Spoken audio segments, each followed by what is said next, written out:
Welcome to Burlap Teachers. Enjoy the video. In this video, I will explain how to use cruise control in your Chrysler Pacifica. First, locate the cruise control buttons on the right side of your steering wheel. Press the on/off button to activate the system. A light on your dashboard will confirm it is ready. Next, accelerate to your desired speed, which must be above 25 miles per hour. Once at your preferred speed, press the Set button to engage cruise control and maintain that velocity.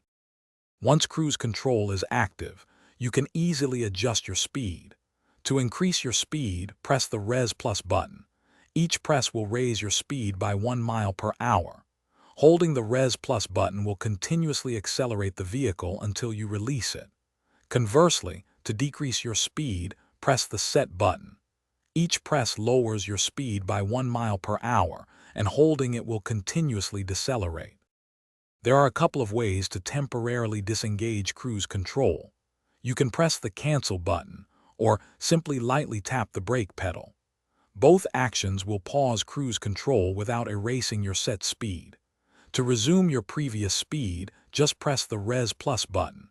If you wish to completely turn off the system and clear the stored speed, press the on/off button again. Many Chrysler Pacifica models feature adaptive cruise control, which adds an extra layer of convenience. This advanced system not only maintains your set speed, but also keeps a predetermined distance from the vehicle in front of you. You can select one of 4 following distances using the dedicated buttons. The system will automatically adjust your speed, even bringing the vehicle to a complete stop and resuming, to maintain that chosen gap. Thanks for watching. Consider subscribing if this video helped you.